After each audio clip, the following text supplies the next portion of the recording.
So Joe Biden just gave an address to the nation, and I said that if he drops out, I said this obviously before he did, that we should all give him an ovation. If you can, a standing ovation. We can't get up because we're strapped in here, but go outside, go wherever you are, and now it's late at night, but record yourself, record your neighbors, give the brother a standing ovation. He did the right thing. So no, listen, hear me out. So nobody wanted him to leave the race more than I did. And we fought like hell for 10 months to make that happen, and it happened. But there's a giant difference when whether you do the right thing or you don't do the right thing at the end. So should he have done it earlier? Sure, of course, no one believed that more than I did.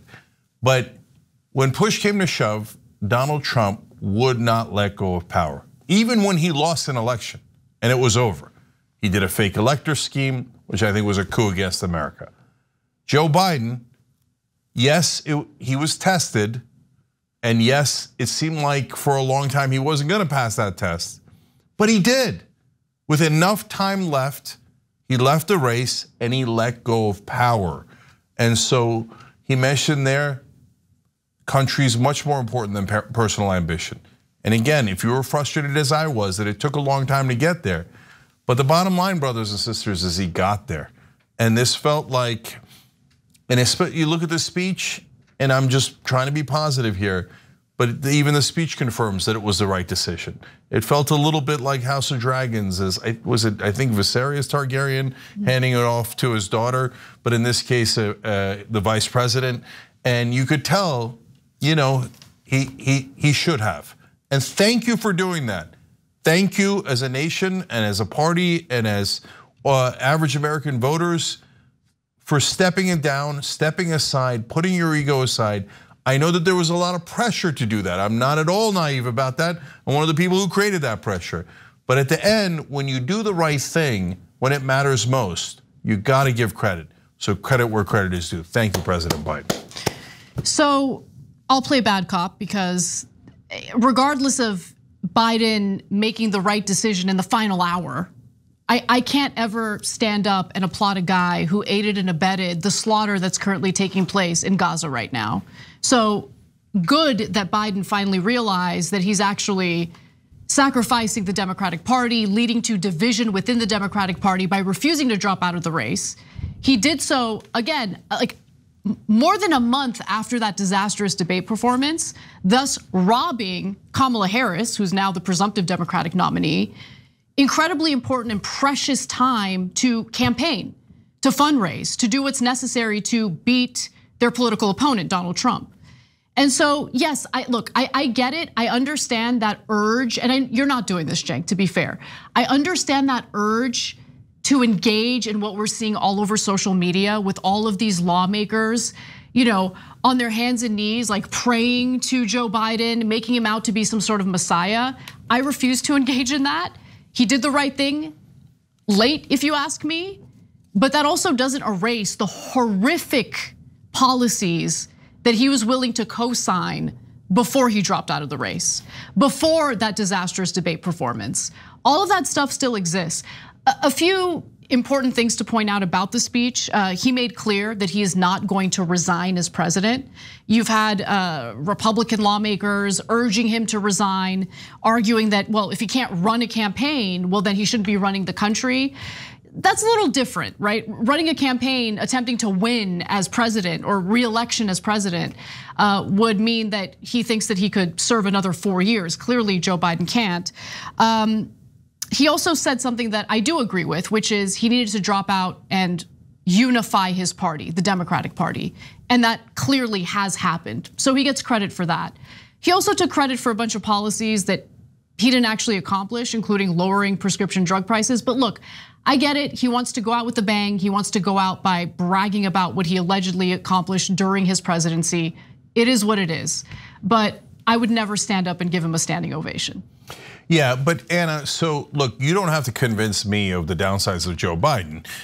So I, was very adamant against his policy in Gaza, a lot of lip service, but at the end, funding the atrocities that happened in Gaza and never really breaking from not just Israel, but Benjamin Netanyahu. And I think that he would have actually helped our ally Israel more if he had broken with Netanyahu and not funded the atrocities that happened there.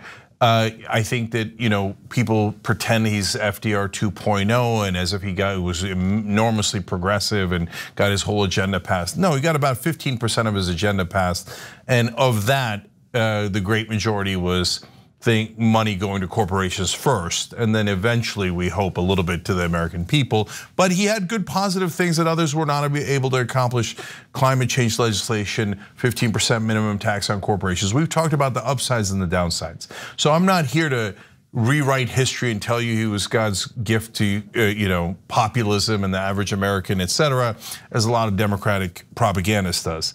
And I'm certainly not going to say that he did this perfectly voluntarily. Of course he had to be pushed, and pushed very, very significantly. It was not an easy task. But having said that, when you're in the middle of that push, I believe in carrots and sticks. I believe in doing correct political strategy, okay? So the stick was, if you don't get out of the race, A, you're going to lose, B, you're going to be humiliated, C, you're going to lose the thing that you potentially care most about, your legacy. Okay, so I acknowledge all those things. Of course, I told you those things. Those were the sticks and they were correct.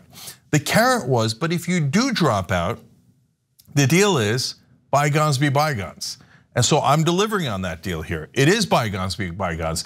We have enough time. I told you earlier in the live show today that I now think Kamala Harris has gone from 50-50 to being the favorite. So we went from a near zero chance to being the favorites now to defeat Donald Trump because of the one decision that Joe Biden had to make and ultimately did make, which was the step down. I will give credit for one thing in regard to when he decided to step down from the presidential race. He could have made the decision to do it prior to the Republican National Convention. He didn't do that because had he done that and had it been clear at that time that Kamala Harris would be the presumptive Democratic nominee, well, the RNC would have played out very differently and they would have focused their attention on attacking Kamala Harris. Biden's timing deprived Republicans of being able to do that. So if that was in fact intentional, I guess well played. No, definitely not intentional. He waited to the last possible moment. Okay, then, but it's okay. Then I take it away. No. But at the end, it wound up being helpful. It wound up being helpful. It doesn't matter why. It wound up being helpful. So I agree with you that that was terrific, whether it was intended or not. So look, last things I'll say is, at the DNC, he is going to get thunderous applause, right? And so I would say, hey, since he made the right decision, great, wonderful. Anna would say, we're both right. Yeah, but a little overhyped, and don't tell me that he was this magnanimous guy when we saw the process. But remember, history won't remember any of that. Well, the only thing they'll remember is that he stepped aside. And they won't remember that it took this long. They'll remember it a little bit. But we have 4 months left. It's plenty of time. So it's just, I cannot emphasize enough how overwhelming it is that he made the right decision at the end.